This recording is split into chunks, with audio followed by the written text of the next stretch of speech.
Audio Jungle.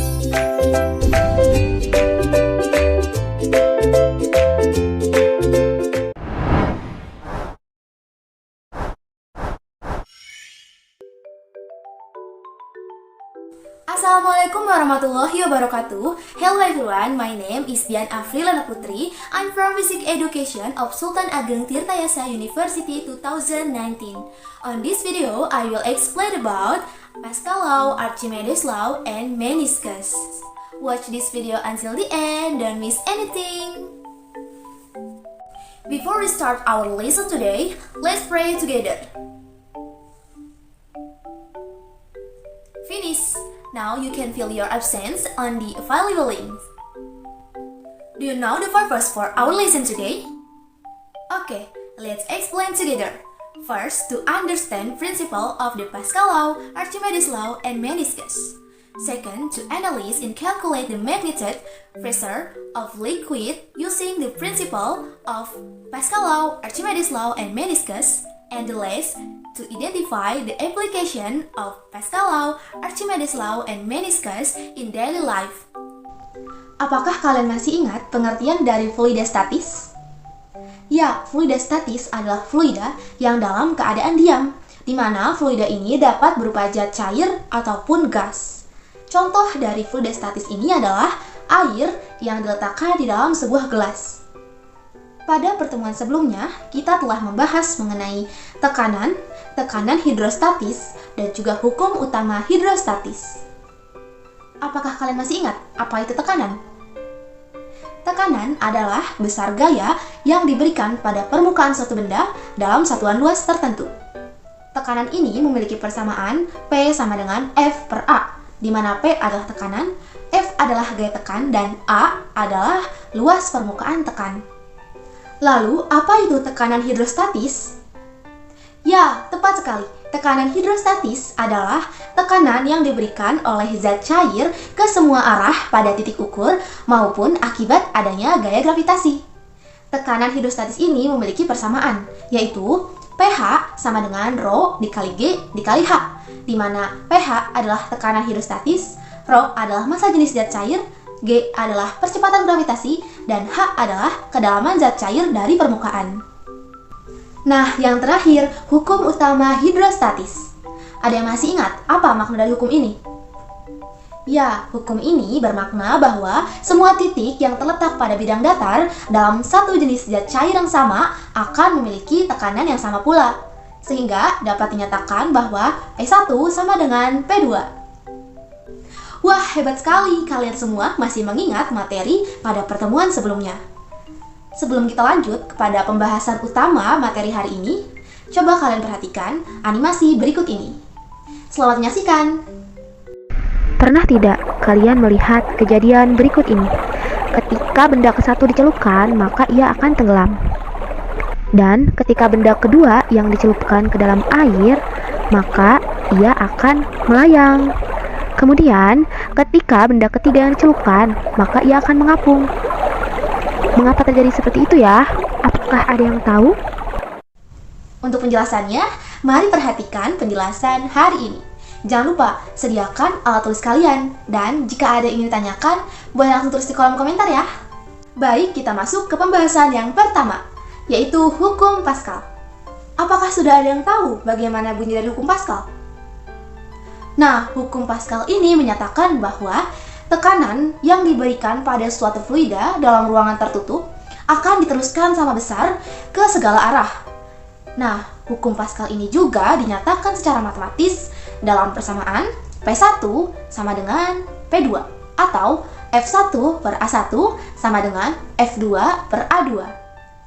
Perlu kita ketahui bahwa A di sini merupakan luas permukaan dari lingkaran, di mana luas permukaan lingkaran itu adalah VR kuadrat, sehingga persamaan tadi dapat dinyatakan dalam bentuk F1 per F2 sama dengan R1 per R2 dikuadratkan. Selain dengan menggunakan jari-jari, kita juga dapat menggunakan diameter dalam persamaan ini, sehingga dinyatakan F1 per F2 sama dengan D1 per D2 dikuadratkan. Dari penjelasan tadi, kira-kira ada apa saja ya penerapan hukum Pascal dalam kehidupan sehari-hari? Nah, yang pertama adalah dongkrak hidrolik. Dongkrak hidrolik ini terdiri dari dua buah tabung dengan ukuran yang berbeda, di mana masing-masing tabung ini akan diisi dengan air dan ditutup rapat bagian permukaannya. Kemudian, adapun bagian penting dari dongkrak hidrolik ini adalah piston. Piston akan menghasilkan daya yang sangat besar meskipun hanya membutuhkan tenaga yang relatif kecil dalam pengoperasian alatnya. Contoh penggunaan dongkrak hidrolik itu ada pada bengkel mobil, di mana dongkrak hidrolik ini akan membantu para mekanik membenarkan mobil dengan cara mengangkat mobil. Contohnya ketika akan menggantikan ban mobil. Lalu ada apa lagi nih? Nah, yang kedua ada rem hidrolik. Sudah ada yang pernah dengar apa itu rem hidrolik? Rem hidrolik atau disebut juga dengan rem cakram memiliki pipa hidrolik yang berisi minyak yang berfungsi untuk melakukan pengereman. Nah, pada setiap pipa ini terdapat dua buah piston, yaitu ada piston pedal yang terletak dekat dengan pedal rem dan ada piston cakram yang akan menghentikan laju dari cakram sehingga terjadinya suatu pengereman. Yang ketiga ada pompa hidrolik. Pompa hidrolik ini juga masih menerapkan prinsip kerja hukum Pascal loh, di mana ia akan membantu setiap pekerjaan untuk mengangkat beban yang berat dengan menggunakan tenaga yang kecil. Yang keempat ada kempa hidrolik. Kempa hidrolik ini biasa digunakan untuk menumbuk biji-bijian yang akan diambil minyaknya. Selain itu, kempa hidrolik juga biasa digunakan untuk mencetak plat logam yang akan dijadikan peralatan untuk memasak, seperti panci, piring, dan lain sebagainya.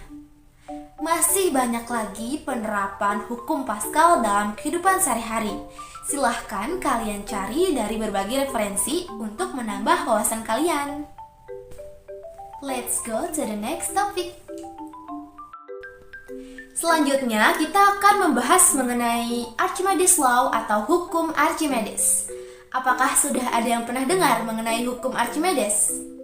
Tolong disimak dengan baik ya.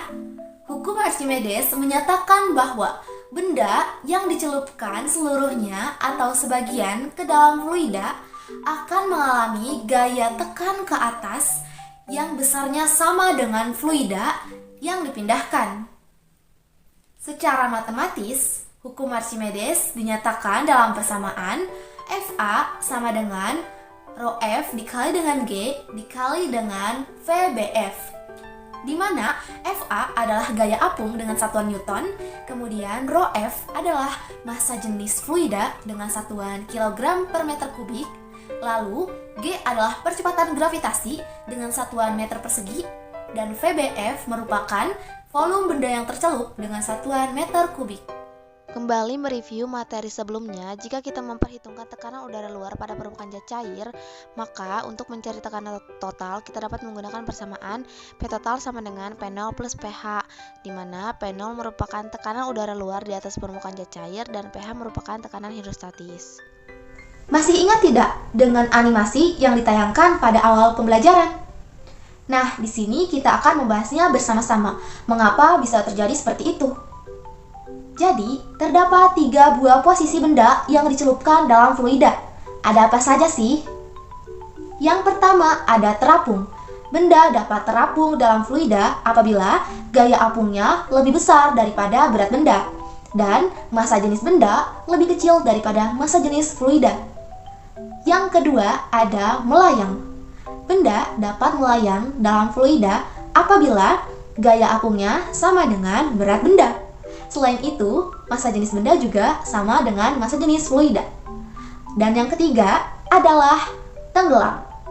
Benda dapat dinyatakan tenggelam di dalam fluida apabila gaya apungnya lebih kecil daripada berat benda. Selain itu, massa jenis benda juga lebih besar daripada massa jenis air, sehingga benda akan tenggelam di dalam fluida. Jadi seperti itulah penjelasannya. Mari kita lanjut pembahasan selanjutnya. Perlu kita ketahui pula bahwa berat benda dalam fluida akan lebih kecil dibandingkan dengan berat benda di udara. Mengapa demikian? Apakah ada yang tahu? Jawabannya karena ada gaya apung atau dilambangkan dengan Fa. Jadi, berat benda dalam fluida atau disebut juga dengan berat semu dinyatakan secara sistematis dalam persamaan, yaitu WBF sama dengan WU dikurang FA atau WBF sama dengan Rho B dikurang dengan Rho F dikali G dikali VBF, di mana WBF merupakan berat benda dalam fluida dengan satuan Newton, lalu WU merupakan berat benda di udara dengan satuan Newton, FA merupakan gaya apung dengan satuan Newton, Rho B merupakan massa jenis benda dengan satuan kilogram per meter kubik, lalu Rho F merupakan massa jenis fluida dengan satuan kilogram per meter kubik, G merupakan percepatan gravitasi dengan satuan meter persegi, lalu ada VBF yang merupakan volume benda yang tercelup dengan satuan meter kubik. Oke, next, application of Archimedes Law. Ada beberapa penerapan hukum Archimedes dalam kehidupan sehari-hari. Apa saja sih diantaranya? Yang pertama ada balon udara. Mengapa balon udara? Karena balon udara memiliki massa jenis yang lebih kecil dibandingkan dengan massa jenis udara di sekitarnya, sehingga menyebabkan balon udara tersebut mendapatkan gaya angkat yang membuat balon udara tersebut terbang. Selanjutnya ada kapal selam. Seperti yang kita ketahui bahwa logam jika dicelupkan ke dalam air maka akan tenggelam. Contohnya jarum. Ketika kita menjatuhkan jarum ke dalam air, maka jarum tersebut akan tenggelam, bukan? Lalu, mengapa kapal selam tidak tenggelam di dalam laut? Ada yang tahu jawabannya? Nah, hal tersebut ternyata terjadi karena bentuk kapal laut yang berupa cekungan. Hal tersebut mengakibatkan kapal laut mendapatkan gaya dorong ke atas. Selain itu, kapal laut dibuat dengan massa jenis yang lebih kecil dibandingkan dengan massa jenis air laut. Hal tersebutlah yang menyebabkan kapal selam ini tidak tenggelam di dalam laut. Jadi seperti itulah teman-teman, dapat dipahami bukan? Yang ketiga ada hidrometer. Hidrometer merupakan alat yang digunakan untuk mengukur massa jenis zat cair. Namun dalam penggunaannya juga, hidrometer ini menggunakan prinsip kerja hukum Archimedes. Hidrometer terbuat dari tabung kaca. Untuk membuat kaca ini tidak tenggelam dalam zat cair, maka bagian bawahnya dibebani dengan butiran timbul. Selain itu, diameter tabung kaca ini dibuat lebih besar agar volume dari zat cair yang dipindahkan oleh hidrometer ini akan lebih besar pula. Dengan demikian, hidrometer akan mendapatkan gaya ke atas yang lebih besar sehingga membuat hidrometer tidak akan tenggelam di dalam zat cair. Yang terakhir adalah jembatan ponton atau jembatan apung. Apakah kalian ada yang tahu bagaimana bentuk dari jembatan tersebut? Jembatan ini biasa ditemui di daerah pelabuhan. Nah, jembatan ini terbuat dari drum kosong sebagai alat apungnya dan kayu sebagai jalannya. Drum kosong berisi udara ini memiliki massa jenis yang lebih kecil dibandingkan dengan massa jenis air laut. Hal inilah yang menyebabkan jembatan tersebut tidak tenggelam pada air laut. Jika kalian mempunyai contoh lainnya dari penerapan hukum Archimedes, boleh langsung tulis di kolom komentar ya. Kita lanjut ke pembahasan berikutnya. Oke, kita masuk ke pembahasan mengenai meniskus. Meniskus merupakan salah satu gejala yang terjadi akibat adanya tegangan permukaan zat cair. Apa sih itu meniskus? Apakah sudah ada yang tahu? Oke, meniskus merupakan gejala permukaan melengkung dari suatu zat cair dalam tabung atau wadah. Nah, meniskus ini juga dipengaruhi oleh adanya gaya kohesi dan gaya adesi dari cairan dan juga tabung tersebut. Terdapat dua jenis meniskus yang akan kita pelajari. Apa saja sih itu? Yang pertama ada meniskus cekung dan meniskus cembung. Bagaimana penjelasannya? Mari disimak dengan baik-baik. Yang pertama, meniskus cekung atau concave meniscus memiliki ciri yaitu gaya kohesi yang lebih kecil daripada gaya adhesinya. Kemudian, memiliki kontak sudut yang kurang dari 90 derajat. Apa sih contoh dari meniskus cekung ini? Ya, tepat sekali. Contohnya adalah air, seperti gambar yang tertera di samping. Kemudian yang kedua ada meniskus cembung atau convex meniscus. Ciri yang pertama yaitu memiliki gaya kohesi yang lebih besar dibandingkan gaya adhesinya dan memiliki kontak sudut yang lebih besar dari 90 derajat. Apa contoh dari meniskus cembung ini? Tepat sekali, contohnya adalah air raksa. Baik, contoh soal yang pertama. Jari-jari penampang kecil dongkrak hidrolik adalah 4 cm, sedangkan jari-jari penampang besarnya 20 cm. Tentukan besarnya gaya yang diperlukan oleh penampang kecil untuk mengangkat mobil bermasa 2400 kg. Dari pertanyaan ini, diketahui besar nilai R1 atau jari-jari 1 adalah 4 cm. Kemudian R2 20 cm. Nilai M2 adalah 2400 kg. Maka untuk mencari nilai A1 atau luas menampang kecil, kita menggunakan persamaan VR1 kuadrat, di mana R1 itu nilainya 4, sehingga V4 kuadrat. Nilai A1 sama dengan 16V cm kuadrat. Kemudian nilai A2 atau luas penampang 2 menggunakan persamaan VR2 kuadrat, di mana nilai R2 itu adalah 20 cm. Maka V dikali 20 kuadrat, sehingga nilai A2 adalah 400V cm kuadrat. Nah, di sini kita dapat mengetahui nilai F2 dengan menggunakan persamaan M2 dikali dengan percepatan gravitasi, di mana M2 itu kan 2400 dikali dengan 10, sehingga diperoleh nilai F2 adalah 24.000 Newton. Ditanyakan nilai F1, maka langsung saja kita jawab menggunakan persamaan F1 per A1 sama dengan F2 per A2. F1 per 16V sama dengan 24.000 per 400V. Nah, maka untuk mencari F1, kita perlu mengkalikan nilai 24.000 dikali 16 dibagi 400. Karena tadi 16V dan 400V sama-sama memiliki nilai V, sehingga nilai V-nya dapat dihilangkan. Nah, dari hasil perkalian ini diperoleh F1 sama dengan 960 Newton. Oke, kita masuk contoh soal yang kedua.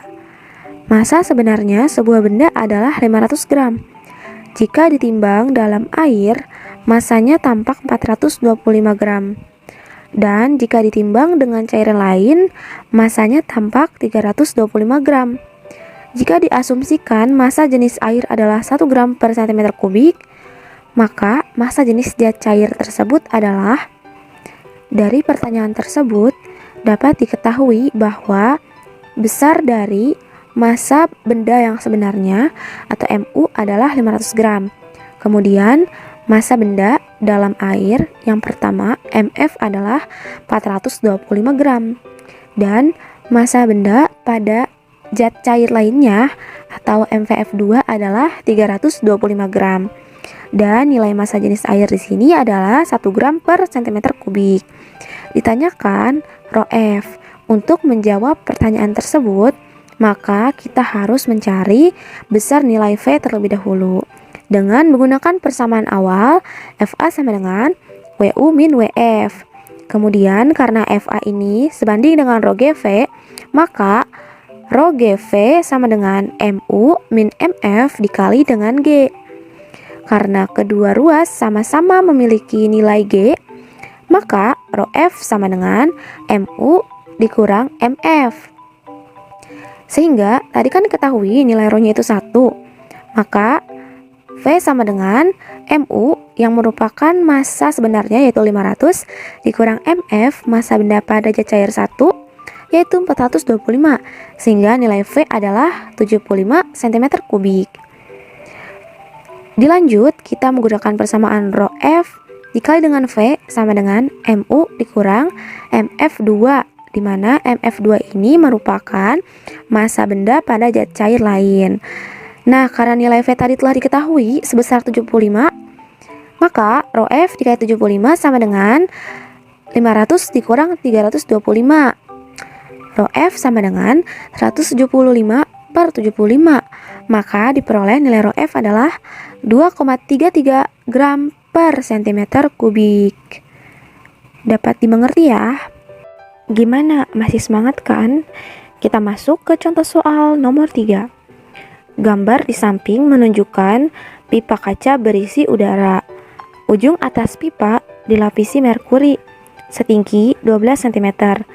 Jika tekanan udara di luar adalah 76 cm Hg, maka tekanan udara di dalam pipa kaca adalah, coba kalian perhatikan kembali gambar di samping. Nah, diketahui nilai P0 sama dengan 76 cm/Hg. Kemudian nilai pHg sama dengan 12 cm/Hg. Ditanyakan nilai P. Untuk menjawab pertanyaan ini, kita menggunakan persamaan P plus pHg sama dengan P0. Langsung saja kita substitusikan. P plus 12 sama dengan 76. Sehingga nilai P sama dengan 76 dikurang 12. Maka P sama dengan 64 cm/Hg. Bagaimana? Mudah sekali kan? Kita lanjut ke pertanyaan nomor 4. Nah, kita masuk ke contoh soal yang terakhir. Jika pembuluh silem pada tanaman memiliki jari-jari 2 kali 10⁻⁵ meter, kemudian tegangan permukaan air adalah 70,2 kali 10⁻²⁰ Newton per meter, sudut kontaknya 0 derajat, dan percepatan gravitasi adalah 10 meter per sekon kuadrat. Berapakah tinggi kenaikan air pada pembuluh akibat adanya kapilaritas? Dari pertanyaan ini, diketahui bahwa nilai R adalah 2 kali 10⁻⁴ meter, kemudian gamma sama dengan 70,2 kali 10⁻² Newton per meter, rho sama dengan 1000 kg per meter kubik, theta sama dengan 0 derajat, dan G sama dengan 10 meter per sekon kuadrat. Ditanyakan nilai H. Untuk menjawab pertanyaan ini, kita dapat menggunakan persamaan H sama dengan 2 gamma cos theta per rho GR. Kita langsung saja substitusikan nilai-nilai yang sudah diketahui. Sehingga H sama dengan 2 dikali 70,2 kali 10⁻²⁴ cos 0 per 1000 dikali 10 dikali 2 dikali 10⁻⁵.